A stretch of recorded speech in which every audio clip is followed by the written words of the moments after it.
following program is a peer-to-peer advice show and does not diagnose mental health conditions. If you're seeking social services, please call or text 211 or go to 211.ca.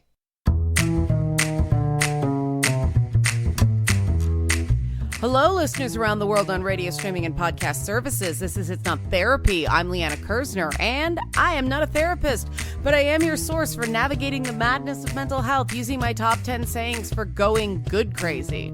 This episode, we're talking about gaslighting people with therapy speak. Okay, that title is tongue-in-cheek, I'm aware, but the colloquialization of mental health language sounds very academic and no one will want to listen to that. So I got your attention. Hello. Thanks for listening. I touched on this subject a little last week regarding the overuse of the term narcissism. Narcissism. I can say the word, really. The number of people that get called a narcissist far exceeds the number of people who actually are narcissists. But we live in a very socially lazy time. So he's full of himself, doesn't do much, and he's arrogant, has become almost a compliment, thanks to half the male leads in romance novels being described that way. But if someone is a narcissist, that has the air of pathology about it, doesn't it? And people might, just might, maybe, get off their butts and do something.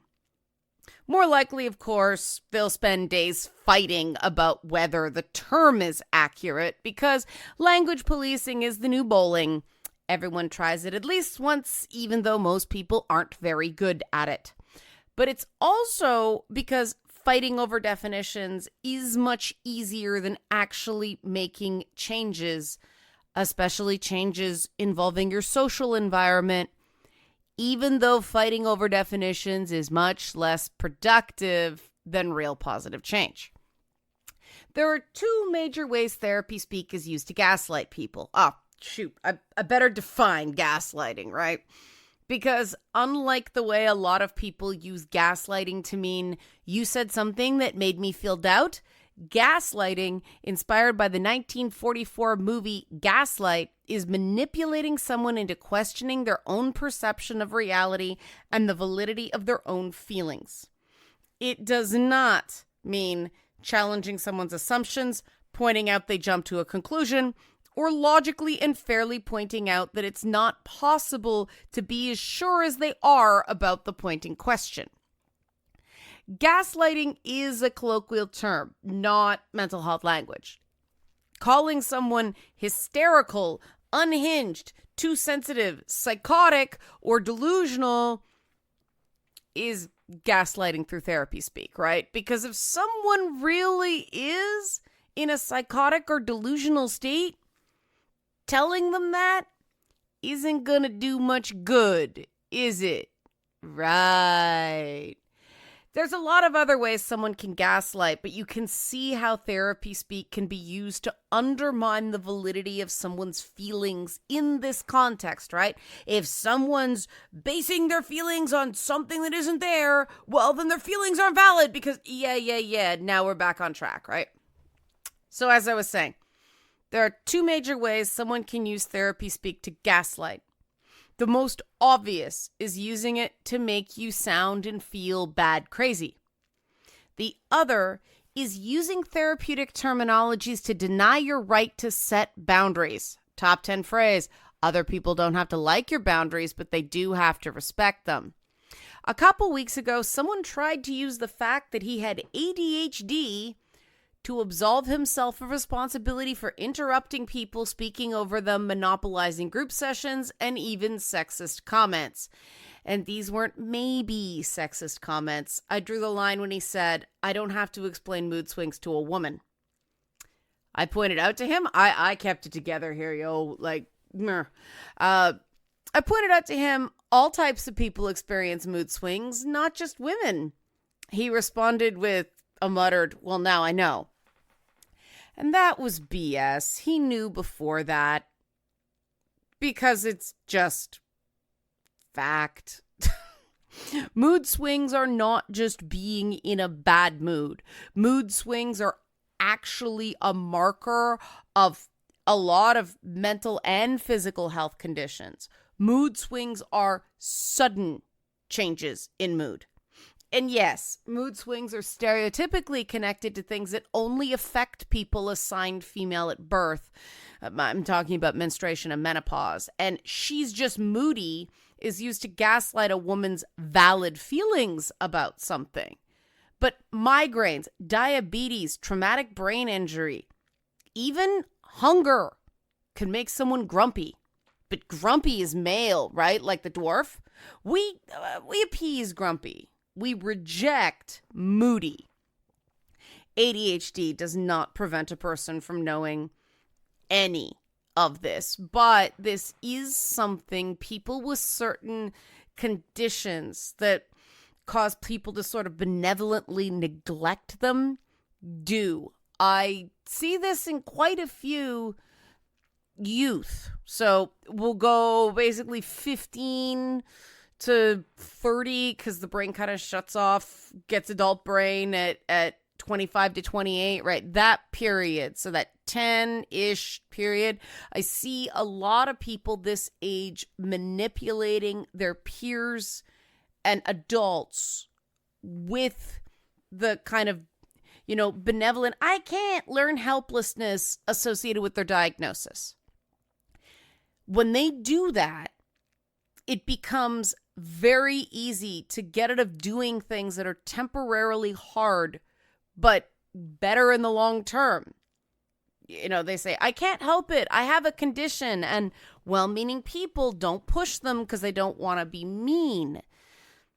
But if you're never testing your limits just a little, if you're not building resilience just a little, if you're not working on that distress tolerance, you never get better outcomes.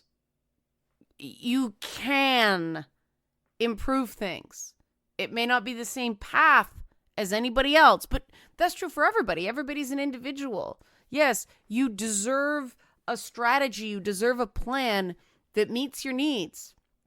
But neurodivergent kids can. Even mentally ill kids can, right? Remember that big debate a few years back regarding trauma triggers? It's calmed down somewhat now, but trauma has entered colloquial language in a way that I believe cheapens what trauma is. I'm a fan of that show, Hell of a Boss. That cartoon, same people who did Hazbin Hotel. Well, they just dropped the most recent episode, and I saw people referring to their trauma regarding the latest episode. Kiddies, being disappointed is not trauma. Being sad is not trauma.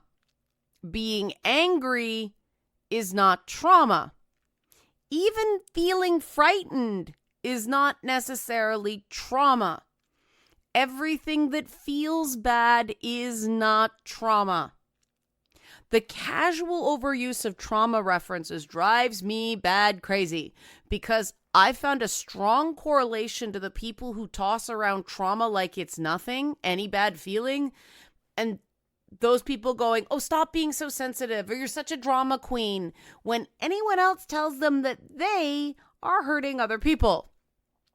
There was a period a couple years back when I had to put trigger warnings in the lectures I do at universities because it was school policy, and I did it, but I despised it because it just felt dishonest. Anything can be a trauma trigger, a tone of voice, a piece of music, a smell, an image, because trauma triggers are anything that prompts an involuntary recall of a traumatic experience. And it sucks. A trauma trigger isn't just a bad memory. It's a hijacking of the nervous system. It can involve dissociation. It's intense. And it's impossible to really avoid entirely. I don't think it's even good to avoid my trauma triggers entirely. The reason I avoid them is because people are jerks about my reactions. I don't like avoiding triggering things. It's impossible. I'd have to avoid life. But even though I don't like avoiding trauma triggers, I like the reactions of other people to them less. Whenever I can, I get rid of the unsupportive people, but it's not possible all the time. And let me tell you, getting triggered in public sucks because even people who are generally sympathetic get embarrassed of me and they try to help by gaslighting my feelings. Oh, it's not so bad. Oh, and that doesn't work. So it leads to a huge fight. And then I have to sit through lengthy explanations of how terrible and embarrassing it was for them. And we strangely never get to any real support of my feelings because they're so exhausted after that they can't talk anymore. And they never come back to it because they're avoiding the entire subject. And that it's what it's like to try to have friends with PTSD. Because real trauma is terrifying and very few people can truly handle it. It is tough, and living with PTSD means living with the bad days, right? So it drives me crazy when people say they have trauma from a cartoon. And I'm from the generation that got dropped with Transformers the movie back in the 80s. That's possibly the closest thing I can say is a traumatic experience in the cinema. Maybe Akira. No. You don't get trauma from a cartoon. It's possible to get trauma triggered by a cartoon because of an association with past trauma, but no, disappointment that your favorite couple didn't make up this episode is not trauma. It's disappointment. Learn to feel your bloody feelings. Questions, comments, concerns. I like feedback. Liana at nottherapyshow.com. Nottherapyshow.com. Join a mailing list while you're there. Fill out the contact form at nottherapyshow on social media. When we come back, what is reasonable to expect from someone with a mental health condition?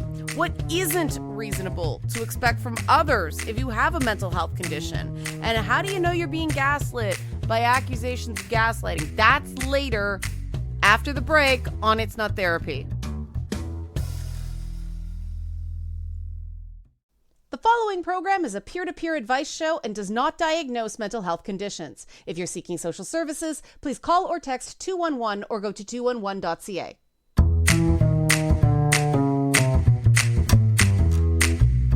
We're back in It's Not Therapy. I'm still Liana Kersner. I'm still not a therapist, and we're still talking about gaslighting by therapy speak. Before the break, we were talking about the misuse and overuse of things like trauma triggers.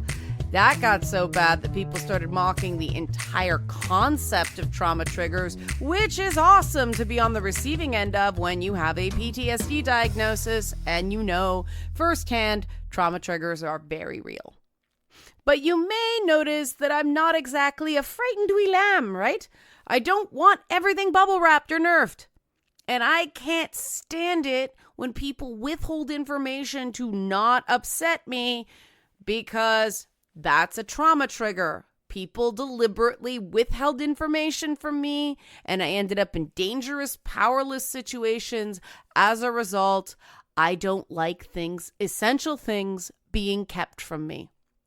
Therapy, real therapy, is a process of learning to assess and manage your environment, get rid of people and things that are detrimental to your recovery, and figuring out strategies to live a fulfilling life. Therapy is not something you weaponize to shut people down when they call you on your ish. But so many people use therapy speak for exactly that purpose. You're invalidating me when all you did was disagree. You're triggering my anxiety when you try to set a boundary. Sound familiar, right? Stop yelling at me when you weren't actually yelling. You were just getting mildly heated or maybe excited or passionate about something. Yeah, we've all been there, right? Quality therapy is great. I swear by it. It worked for me. It's amazing. There are bad therapists out there. I don't think that's the biggest problem, though it is one that deserves to be addressed, and I'll do that on a future show. The big problem I'd like to deal with right now when it comes to weaponization, gaslighting via therapy terminologies is people who think they can understand complex mental health concepts through TikTok videos. And okay, it's not just TikTok videos, TikTok fans. It's Instagram. Facebook is probably the worst for it right now, but referencing Facebook first is super uncool. So I went with TikTok, right? Part of the reason I started this show is that mental health reporting is in general not great. Mental health social media can be worse. The average person has no way of knowing whether the information they're receiving through these sources is correct. And most of it isn't vetted. And I say this as somebody who participates in news segments about mental health. I use social media to convey mental health information. And because of that, I know even mainstream news sites like CBC and NBC, you know, the big ones who do have vetting, ombudsman, stuff like that, they don't know how to interpret data. So some things can be technically correct and still horribly misleading. I'll give you an example of just one thing, okay? The impact of exercise on mental health. This was one of the ways I was actively gaslit by the system for years, and I don't think it was even intentional. I've always been a fairly active person. I'd like to be more active than I am these days, but I work long hours. What can you do? When I was younger, though, every doctor I saw, especially about mental health issues, would lecture me about exercise. They either missed or ignored my history with eating disorders connected to competitive dance. And after they asked me if I exercised regularly, they'd launch into a speech about the importance of exercise after I'd answered yes to, do you exercise regularly? Which gave me the impression, whether this was intentional or not, that I still wasn't exercising enough. So I exercised more and more because it was supposed to help my mental health. I clearly just wasn't doing it enough. They keep telling me how good it is. In fact, I was doing it too much, in part because I had an undiagnosed autoimmune disease, and overexercising is a risk for anybody, but it's especially a problem when your connective tissue likes to freak out on you. But exercise is supposed to lead to a 20 to 40% reduced risk of depression, and all these doctors kept telling me to do it. How could I be over-exercising and still feeling depressed? Because the studies got that 20 to 40% comparing people who exercised and people who didn't exercise at all. And that 40% drop was the difference between an average of 3.4 bad mental health days a month and 1.5 mental health days a month. This is what you find out when you actually go all the way to the original paper instead of just reading top-line Google search results. Obviously, 2 better days a month isn't going to do much for someone who is chronically, clinically depressed. Ooh, 20 bad mental health days a month instead of 22 bad mental health days a month. Yay. Okay, forgive the sarcasm. Yes, any improvement is improvement, right? But these studies misinterpreted through a copy of a filter. These are the studies that people throw in other people's faces, telling them antidepressants don't really work, you don't need them, you need to exercise. Diet, right? Let's compare the effectiveness of SSRIs, common antidepressant variety, right? Those are 40 to 60% effective of alleviating depressive symptoms. So we've got 20 to 40% versus 40 to 60%, right? And then the antidepressant crowd will say, but 1/3 of people relapse. Yeah, you dolts, because most people's primary issue isn't biochemical. It isn't even truly psychological. It's environmental. Of course, the antidepressants are only going to be a temporary solution without meaningful permanent changes to the things in a person's day-to-day life that are actively making them miserable. The brain adjusts and compensates. Back when I was over-exercising, like many chronically depressed people, I wasn't getting enough sleep because I'd been convinced that sleeping past a certain time was lazy, but I was also getting up early to do excessive workouts. I wasn't eating properly because I didn't want to get fat. And I was being subjected to a lot of emotional abuse pretty much everywhere. And fun for me, I'm drug resistant. So taking antidepressants gave me all of the side effects with very few of the benefits. And other people who have my experiences would say, the drugs didn't work for me, they don't work. Whereas I know that I'm just someone they don't work for. About 30% of people who try antidepressants fall into this category, but that means they work for 70% of people.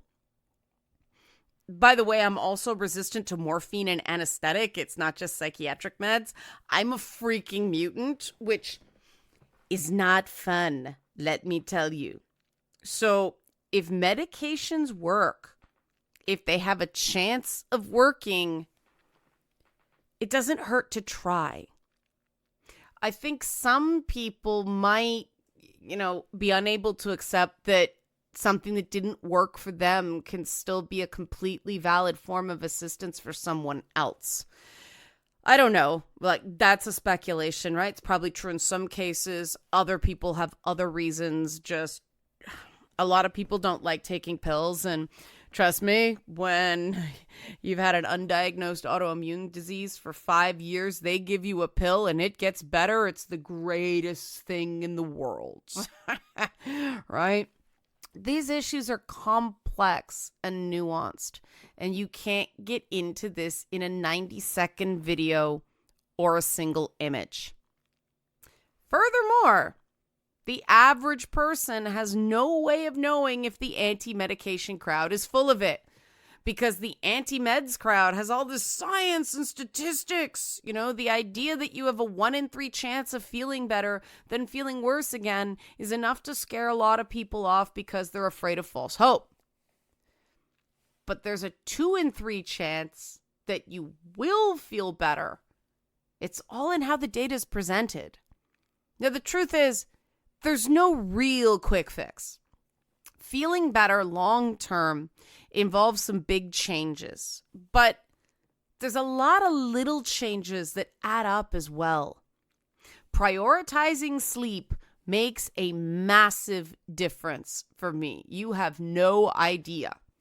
But also avoiding overwork, overexercising, extreme diets, and other things that lean towards self-punishment, because self-punishment was what I was taught was responsible growing up. A part of me will likely always feel like I'm selfish and lazy for not making myself suffer somehow. But now I know that voice is bad for me. And you can make that a massive change in perspective, or you can see that as a lot of little changes. Either way, it made a big difference for me. Now, manipulating these sorts of statistics is just one way seemingly scientific sounding things gaslight people with mental health terminology. But there are others. There's a specific feature of mental health language that lends itself to deflecting and minimizing. I'll get to that after this next break. The flattening of language with mental health speak.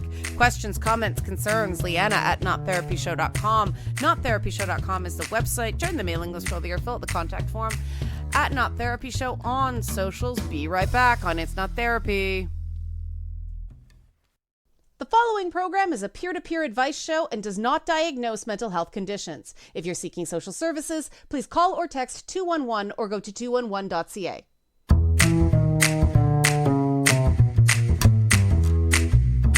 We're back on It's Not Therapy. I'm still Liana Kersner. I'm still not a therapist, and we're still talking about gaslighting with therapy speak. Before the break, I gave just one example of how confusing social media can be when it comes to mental health. But even the wording of diagnostic criteria, the official stuff, the actual therapy speak, is vague and kind of nice sounding in places. The descriptions really downplay what it's like to experience the symptoms in real life.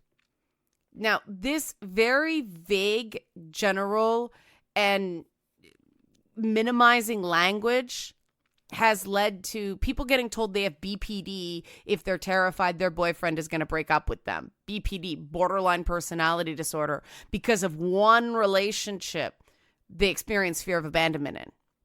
If someone's giddy, they're bipolar, they're manic, right?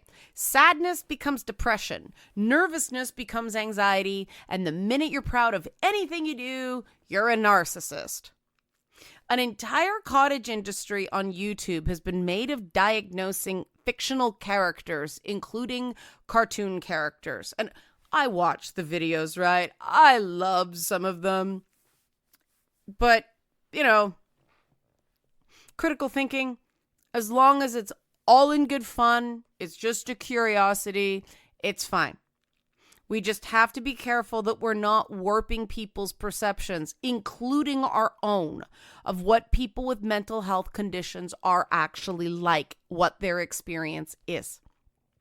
Mental health terminology crossing over into everyday usage has, at least in my observation, reduced the number of words people have in their vocabulary to describe their feelings. Ask a teenager how they're feeling these days, and you're more likely than not, put money on these phrases, more likely than not to hear, I have anxiety or I'm uncomfortable. What's wrong with that? Well, nothing. But these are huge categories. Anxiety, big thing. Collection, like depression, collection of a bunch of different symptoms that not everybody has all of them. Uncomfortable. What does uncomfortable mean? Are you scared, nervous, embarrassed? Pixar just put out a whole movie to show that not all anxiety is bad. And unless teens are encouraged to process mild to moderate amount of anxiety, they'll never try anything truly challenging. Anxiety isn't about fear of a task per se. It's a fear that you're not going to be able to handle that task or, the aftermath of not doing that task well. If you can't really name your feelings with a certain amount of detail, you can't process them. And if you struggle with this, either download or order a feelings wheel. It helps a lot. If, you've got one of those big anxiety, depression, uncomfortable, pull up the feelings wheel, see if there's a word that suits what you're feeling more specifically. Anxiety is especially important to break down into smaller bits because if everyone is anxious all of the time, which anytime I'm in a room of under 25s, it just seems that everybody is just anxious all the time. And when you're anxious all the time, it becomes much less useful in keeping you safe. If we're taught to avoid any and all anxiety, we never learn how to separate good anxiety, like being really excited about something and wanting to do well at it, and bad anxiety, like that feeling you don't really want to be left alone with a particular person. Never ignore a kid or teen giving you that message. Even if it's allegedly nothing, you're violating boundaries by forcing them to be alone with someone they don't feel comfortable with. You can work up to it, right? You can compromise. But you want to teach the opposite of it's nothing. You want to teach feelings are valid. Boundaries are valid. There have to be compromises on certain things, right? Nobody can get everything they want. Nobody can be 100% comfortable. That's not good. You're just not teaching someone anything if they're being forced out of their comfort zone so often, especially at that young age, that it does actually develop into trauma. That can happen. Complex trauma stems from stuff like that. A lot of the gaslighting starts to happen in these situations where, it's really frustrating to deal with someone who is afraid of virtually everything. But coercing them into doing things is not exposure therapy that happens under very controlled conditions. If you're not trained, if it's not part of a proper protocol, coercing them into doing things that are triggering their anxiety can re-traumatize them, and that makes the anxiety worse. But avoiding everything also makes the anxiety worse, which is why it's important to work with a professional if anxiety is seriously impacting someone's life. There's a path forward. You can thread that needle, but it takes someone with some training. And for God's sakes, don't start lecturing a person with anxiety or anyone else about attachment styles. I had to touch on this briefly. I'll be brief because I'm sick of hearing about these things. Okay, there's something to attachment theory. Yes, I get it. I'm not throwing the whole thing out, but people assume a lot. My childhood was a complete disaster of abuse and neglect, and I'm currently capable of secure attachment. Meanwhile, somebody else with perfectly loving parents can display fearful avoidance in adulthood. And if you're struggling to understand what these attachments word mean, thank God I'm tired of hearing about them. Again, it's not that there isn't useful information in these models. It's just that people make big assumptions. So big that many of these systems start to work about as well as astrology in the hands of an everyday person without professional guidance. So what do we do in this very confusing landscape where it seems a lot can go wrong in a lot of ways? We'll get to that. Questions, comments, any feedback whatsoever, Liana at nottherapyshow.com, nottherapyshow.com. Join the mailing list. While you're there, fill out the contact form at Not Therapy Show on social media.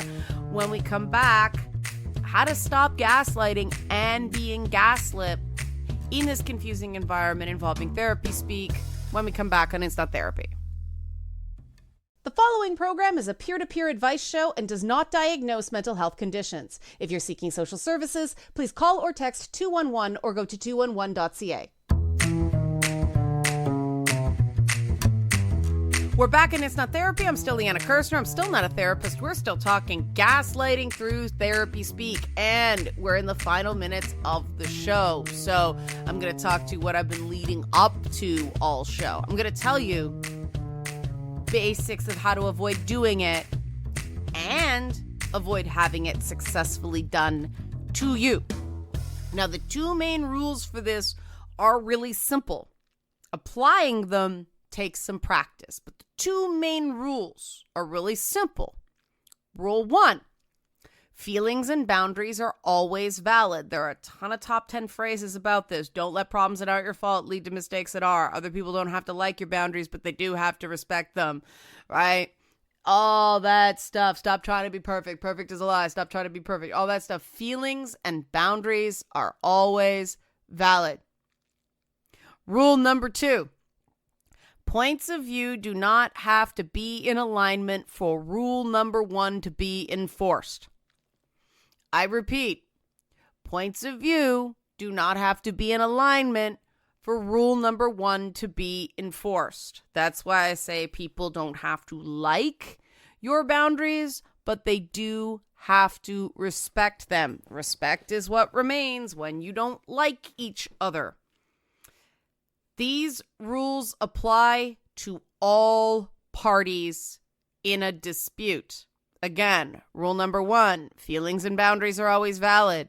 Rule number 2, points of view do not have to be in alignment for rule number 1, feelings and boundaries are always valid, to be enforced.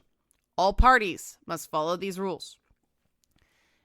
I'm going to get to examples now, okay? I'm not going to leave you hanging.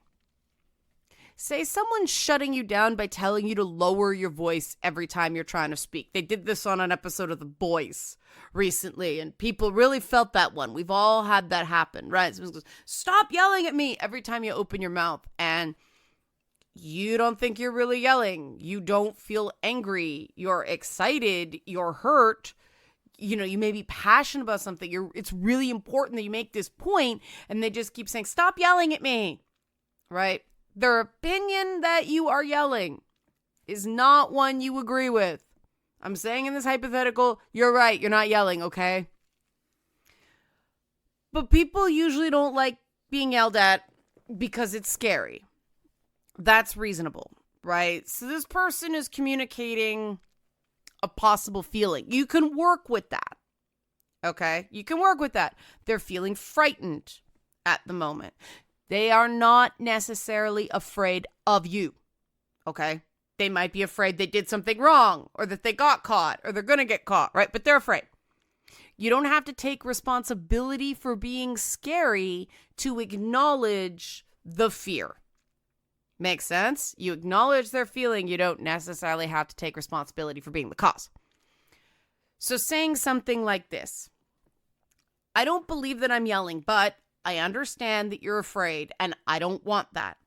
How can we continue this conversation in a way that makes you less afraid? Do you see that? Feelings, valid. Point of view, not in alignment. You're not just saying, I'm not yelling. It's, I don't believe that I'm yelling, but I care. It's very important to communicate that you care. After that, if they just keep accusing you of yelling, after you've made it clear you care, you gave them the opportunity to set a new tone. If they just keep going, you're yelling at me after that, okay, the likelihood that they're trying to dodge accountability, that, the likelihood goes way up there. Now, maybe you are angry and maybe you are raising your voice. Own that, right? Being angry isn't the same as being abusive. If your voice is a little raised, if you are legitimately heated, but you're not losing it, anger is a valid emotion. Both people's emotions matter in this tool rule scenario, right? Feelings and boundaries always valid. Points of view do not have to be in alignment. These rules apply to all parties. So your anger is valid even if they're afraid of that anger. If the person is treating anger like an inherently bad thing, especially if they have a habit of treating anger as an inherently bad thing, that's potentially a sign of a serious problem. It's not realistic to go through life never being angry. It's not realistic to go through life never have somebody angry at you. Being angry doesn't give anyone the right to violate boundaries. If someone doesn't want to talk to you because you're angry, boundaries are always respected. You have to respect that they don't want to talk to you when you're visibly angry. Now, you can lose respect for that person because they're shutting down the conversation. That is totally fair. Actions have consequences, but you can't continue an argument they don't want to have.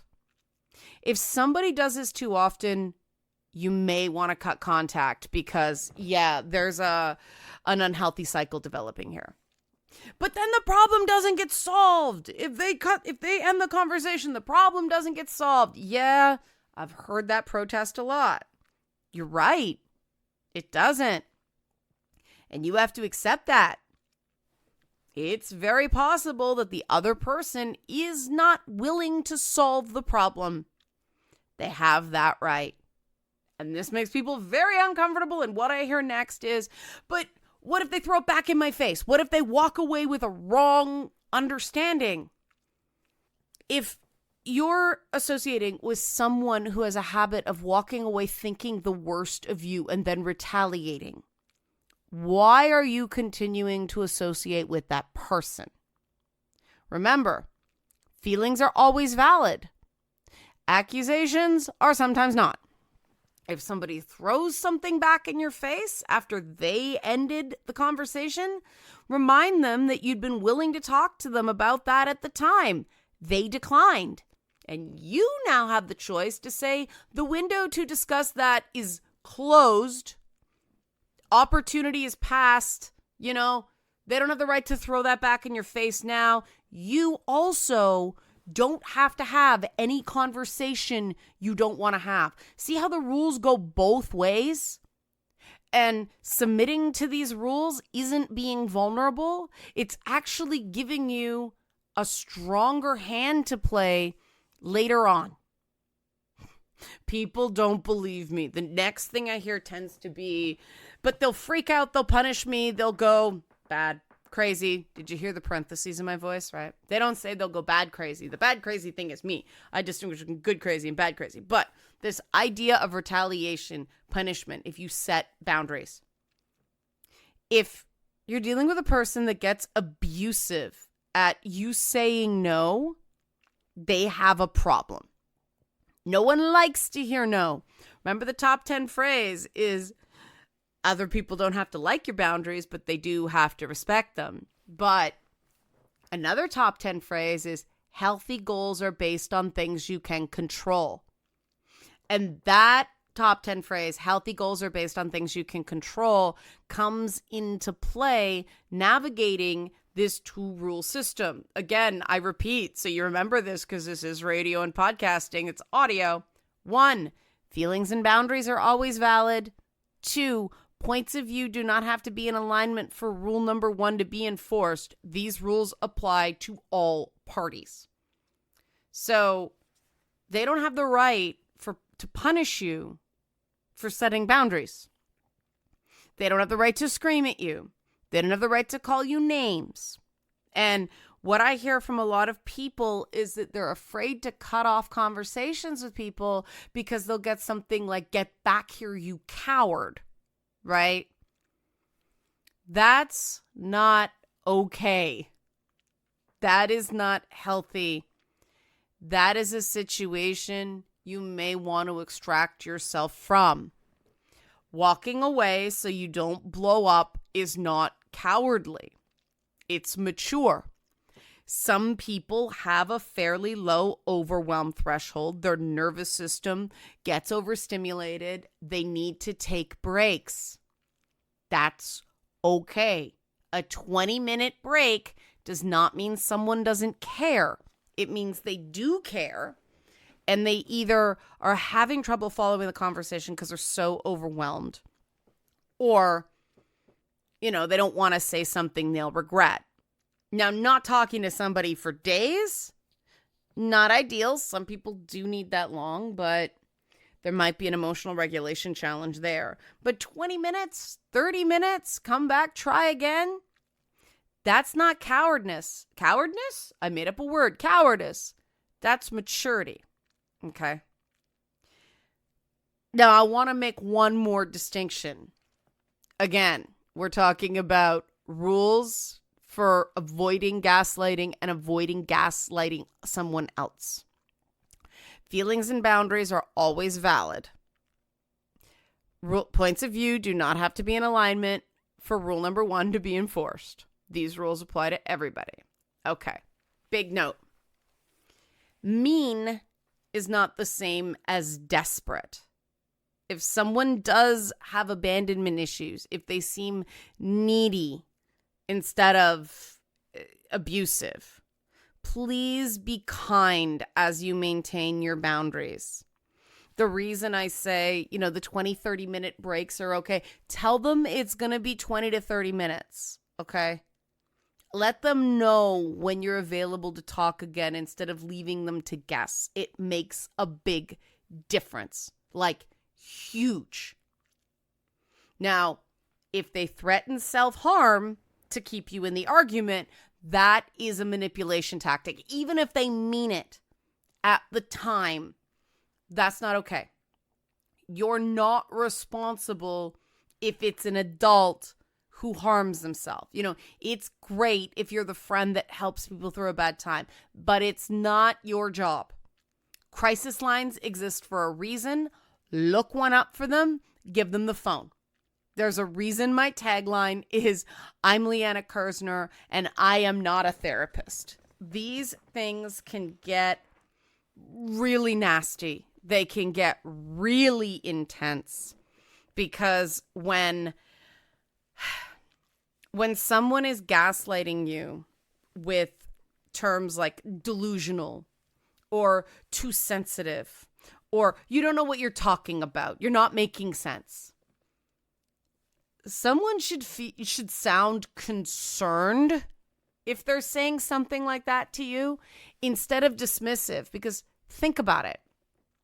If someone actually does seem divorced from reality, that's a sign something's seriously wrong, isn't it?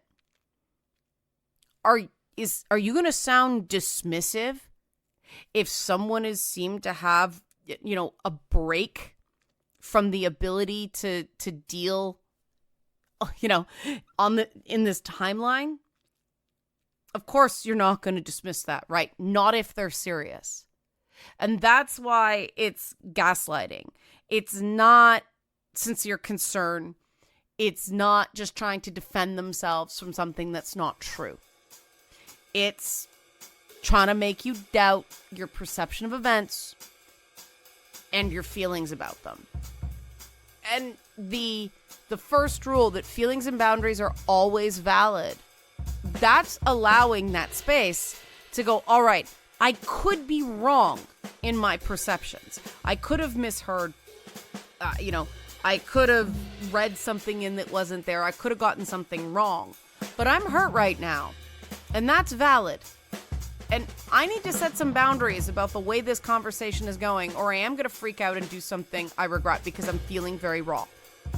Those are valid even if you made a mistake in the interpretation. That's how you thread the needle.